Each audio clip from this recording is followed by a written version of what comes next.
Abigail Robinson, and you are on my channel. So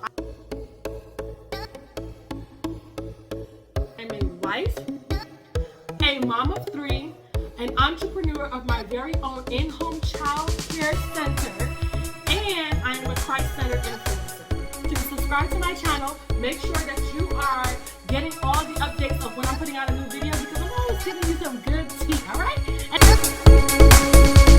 So I have you for several minutes, and we're going to talk about something that's very near and dear to my heart, and it's going to be good. So make sure you stay to the end.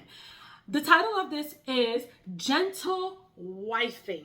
Now, I know you heard about gentle parenting, and when I heard about this, a light bulb went off in my head.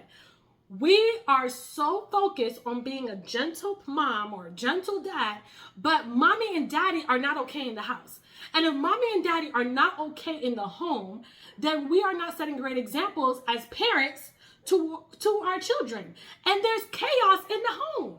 So let's get back to the top of the chart, which is the top where God ordered for family, which is husband and wife. So I decided where I'm going to create and talk about gentle wifing here on my channel. Let's talk about it, right? Let me give you a little backstory on myself. My husband and I, we've been married for 5 years. We got married on 8/18/18, and we are madly in love. I literally love this man like I just met him. The very first time that I fell in love with him, I love him that much and more. He is a good man, and I love him. And he loves me. And so I want to just talk about a little story about how when we first started, it wasn't always peaches and cream. It didn't start like, it didn't start good. And even though we madly loved each other, we had our differences. We got 2 people coming from 2 different backgrounds that's trying to build a home, right? And I'll tell you, what changed this whole thing for me was the way my husband loved me. When I saw him doing his part in the marriage, which God ordered a man to love his wife like Christ loved the church, he is to love me that way. And when I saw him loving me that way, what I was supposed to be returning, which was respect, I was not doing. I was not respecting him as God asked the wife to do, to respect her husband, to honor her husband, to submit to her husband. That was not what I was doing. So my part in the marriage was creating chaos because I was not doing my part. However, he still was doing his part of loving me. So I went to God and I asked God to make me a better wife. And this is how I came up with the series of gentle wifing. So be sure to subscribe to my channel because we're going to get right into it. And I don't want you to miss any of these parts. This is going to be part 1, and other parts are going to be really, really good. I'm going to give you some tea about how you can become a gentle wife. All right, let's get into it. So I have to go to the word of the Lord because this is what gives us our guidance. So we're going to dive right into 1 Corinthians chapter 11, verse 3. And we're going to see that when headship is introduced, the roles are introduced. So it says, but I want you to understand that Christ is the head of every man, and the man is the head of a woman, and God is the head of Christ. So what do we see here? We see an order. We got God, Christ, man, woman. That is the order. Now, let's not get confused that this is saying that the man is superior in our role towards our Father, Jesus Christ. This is talking about marriage. We are equal when we both go to God. But in marriage, there is a distinct order. Let me give you an example. Jesus is God, as we see in John chapter 1, verse 1, where it says, in the beginning was the Word, and the Word was with God, and the Word was God. So we see that they're equal in that manner, right? In John chapter 10, verse 30, Jesus said, I and the Father are one. However, when Jesus became in his human nature, he was functioning in a subordinate role towards his Father during his earthly ministry. So, as the husband and wife are equal in our human nature and in our spiritual role towards Christ, we have different roles in marriage. Okay? It's the word. You can't argue what the word is saying. It says that the man is the head of a woman. He didn't say he was the head of all women. He's the head of a woman, which that woman is his wife. So let's get into it. All right. So now that we know the order, let me tell you something. refusing to submit to your husband's legitimate authority can result in you losing the loss of God's covering. Let me say that again. With you refusing to submit to the authority of your husband will result in you losing the covering of your Father, Jesus Christ. Now, we see a hierarchy here, right?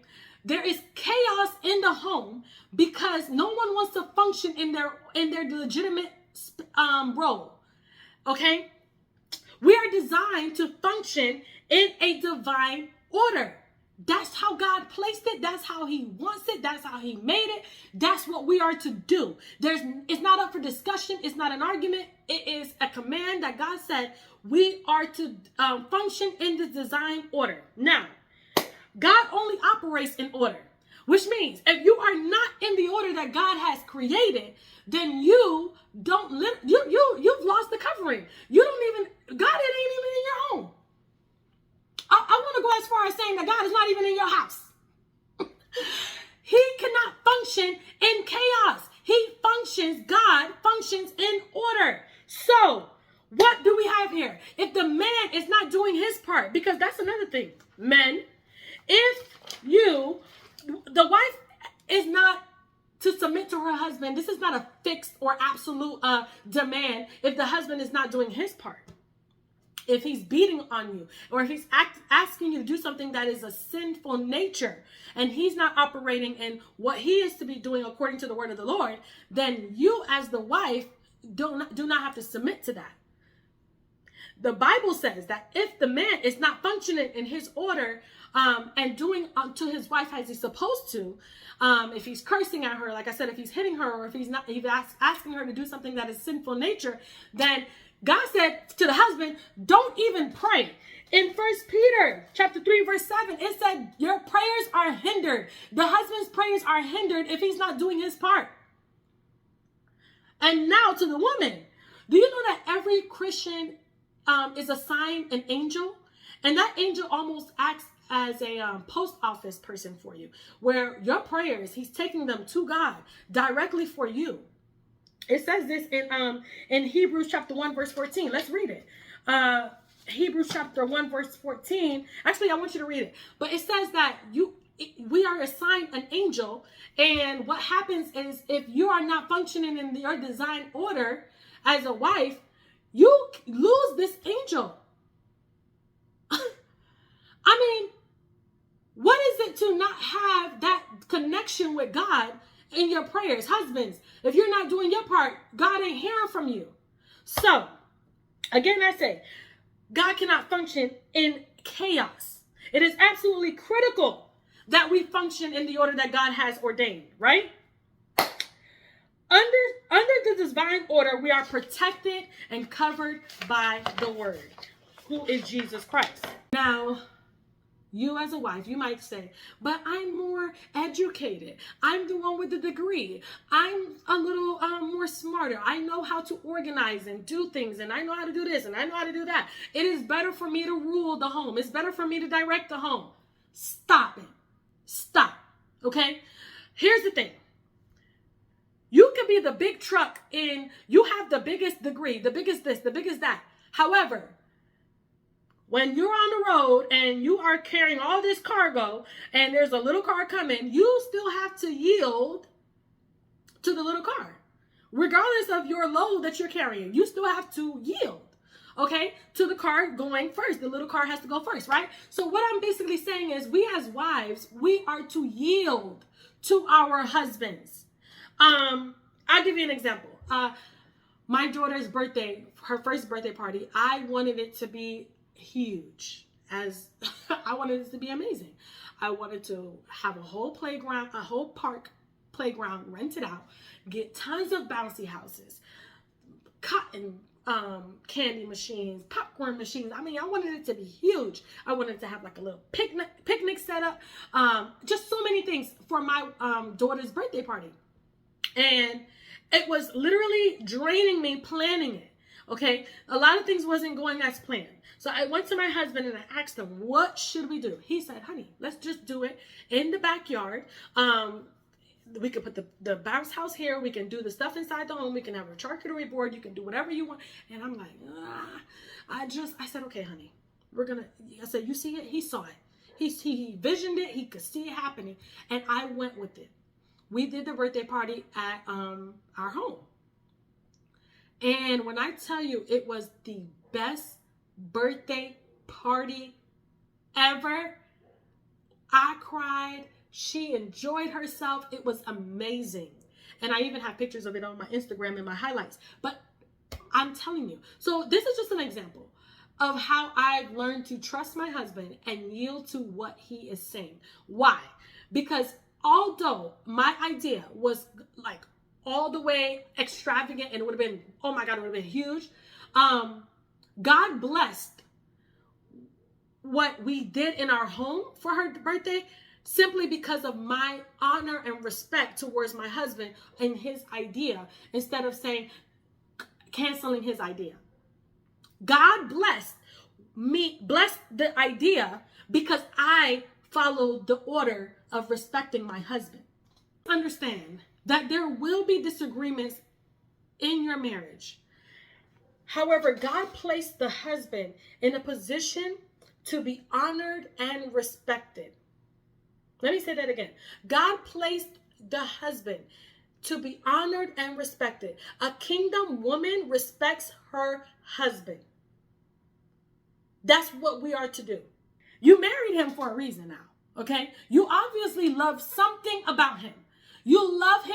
You think he's a good man. You married him because you think he's a good man. So trust him in that nature. Build him up. Give him confidence to continue to lead you. Let him be confident to give you his ideas because you're not always shutting them down. Show him that you want him to lead. Honey, anything you say, I'm going to do it. Anything you say. So that he can now build this confidence in knowing that he can lead and direct his home. Let the children see that you're respecting him, that you're honoring him. Honey, that was a great idea. Compliment him in front of others. Boost his ego. Like make him that man in the house where he knows that my wife trusts anything that I say. And I kid you not, it's gonna change the dynamic of your home. It's going to show, your home is gonna be blessed because now you're operating in the order that God has divine created. All right. So I also want to stop and just kind of end it here for part 1, but I want to give you 8 things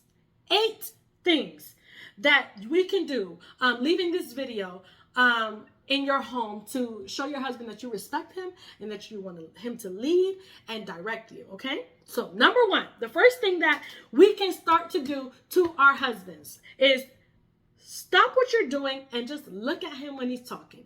Too many times we're on our phone or we're busy. We're busy. I get it. But stop what you're doing and give him that undivided attention. Put the phone down. Let him know that you're listening to him. It's gonna boost his ego so much when you are giving him that eye-to-eye contact when he's speaking, when you're agreeing, when you're listening to him. He's like, wow, my wife has so much confidence in every word that's coming out of my mouth. And that is amazing for a man to see that his wife is in tune with what he is saying. Number 2, refrain from interrupting him when he's talking. Let him complete a sentence. Let him get to the end of the paragraph. Let him speak. Show him that every word that he's saying is valuable and that you don't have to put your opinion, whether you think it's a better opinion or a better input, or let me add to that, honey. Let me just wait. Okay, let your husband finish what he's saying. Do not interrupt him. Now, there's going to be some practices, right? Because we are who we are. But as you continue to practice this, you're going to become better and better at letting your husband complete his words and honoring him when he's speaking. Number 3, this should have been number 1, but it's still very valuable, very important. Pray for your husband. Pray for him. When he's sleeping, put your hand on his head and pray for him. When he's out on the road, pray for him. When you're alone and you're in a time of your self-care time, pray for your husband. The enemy is going to attack the head of the house because he knows once he can target the head and get in his mind, he can destroy the entire household. Do you know that? Once he can get to the head, your household is doomed. Once the head is no longer making decisions, once the head cannot direct and lead as he is supposed to, once the head piece is distracted and it has lots of chaos, your home is missing out on some blessings. So pray for your head. It is critical that every prayer that you send up to the Lord Jesus Christ, it includes your husband. Okay? Number 4, wink at your husband. Smile at him. Okay? When he's just sitting over there, be like, honey, and just wink at him. Give him a little, blow him a kiss. Okay? That passionate, gentle side of us where we think like, oh, he knows I love him. I don't got to do that. You need to do it. You need to do it more often. You need to do it every day, about 5 times a day. Just walk by him and just stroke his hair. Play in his head and tell him you love his hair. Rub your hand across his arm. Compliment him. Honey, you look good today. That's your color. I love those shoes. Wink at him. Blow a kiss at him. Hold his hand while y'all watching a movie on the couch. Be a gentle flower. Please, ladies, okay? Number 5, ask him about his day. You could have been together all day. It doesn't matter. Ask him, how was your day, honey? Oh my gosh, it's going to send so much things into his mind about this woman. It's amazing. Don't you want to be the amazing woman in his life? Ask him, honey, how was your day? And let nothing, he might think you're crazy at first, like, what you asking me this for? Because you never asked them. But let it become something that you do, a part of your schedule. Make it be something that you do. When your child goes to school and he comes in, don't you ask him how was his day? You're giving more attention to your son or to your daughter than you are to the head of the house. I mean, he has a lot on his plate. Whether you think it or not, he has a lot on his plate. And number 1 is trying to fight the enemy because the enemy is attacking him every minute he can. So ask him, how was his day? And like I said, in number 1 and number 2, listen to his day. Respond with love when he's telling you about his day. All right? Number 6, dress in a way that he knows you are honoring him. Okay? And what does that mean? That makes him feel that he's worth it. If you got a bonnet on your head every day you wake up, okay? He has to come home to some pajama pants you've been wearing since Monday, okay? And it's Friday now, okay? Your nails aren't done. Your toes are not painted. You just look, I understand, woman. Please, I don't look like this every day. So I understand. The kids are a handful. You have a lot to do in the house. But your husband wants to see that you think he's worth you getting dressed and him coming home to you like fixed up because you want him to see the woman he fell in love with at the beginning. Men are also very visual creatures. They want to see their wife. Like, I come home to this every day. So the moment that you have that opportunity, whether it is just to kind of like fix up your hair, you may not have to put on a full face of makeup, but just something. Dress to make him know that he's worth it. He's worth you getting dressed for. If you guys are going out to the store, put on something so he's proud to say, if this is my wife. Okay? Number 7, honor his requests. If he asks you something that, oh, honey, I want to eat this today, and you're like, well, this is already what I was planning to cook, can you just change it this time for him? Can you come out of your, this is what I'm doing, and honor his request? If he wants to sit down and watch a particular movie, you always want to watch the romantic chick flicks, but he wants to watch an action movie. Can you honor that tonight? Can you honor that he wants to eat some of his, some food that you've never cooked before, but he wants you to probably reach out to his mom and find out the recipe and surprise him with a meal that he hasn't had since he was a child? Can you do that for him? Can you? Honor his request. What does he want? Surprise your husband, and these are little things here and there that you could just throw into the day and be like, honey, today we're going to watch wrestling. My husband loves to watch wrestling. And to me, I'm like, it is what it is. He loves to watch football. But I'd be like, honey, put it on. We can watch it together. And then guess what? While we're watching it, I'm gonna be like one of his boys because I'm gonna be like, babe, what's going on? Who's this? Who's this character? Who's this? And I'm not acting. I'm really am intrigued on what he likes. I mean, I'm honoring him. And last but not least, number 8, avoid complaining. Please, you are just doing all the nag. They call it nagging. Stop nagging. Stop complaining. Sometimes just be quiet. Okay. Yes, the trash is full today. Okay, but just leave it. Just leave it sometimes. Okay. Don't you know that sometimes when we overlook the bad, that's when they somehow start to see it. This is another reason why you need to be praying, Lord. If something is bothering you that you think that you really just is not getting through to him, this is when you go to God. But you don't have to continue nagging on something. Nobody wants to come home to a nagger. Nobody wants to see that you're complaining about the same thing over and over. We are his wife. We're supposed to make this home a peaceful place. Okay, because they're dealing with chaos out in the street. They're dealing with the enemy trying to attack them over here. And they want to come home to a gentle wife. And that's you. So let's just change up some of these things in our life. And let's show our husband that we are and we can be that woman that sets the tone and is happy in this home. I set the mood for this home because we set the mood. If I'm angry, if I wake up angry, the kids are angry. The kids are going in chaos. Then me and my husband are bumping heads. Like, stop setting that energy in that home. And if you feel like you're setting that energy, then go to God and say, God, help me be a better wife. Help me to be a gentle wife. Help me to be the wife that you ordained and you have in these scriptures. I want to be heard. So please, God, help me. That's how I did it. Okay, so I hope that this leaves you with something really, really good. And I hope you come back.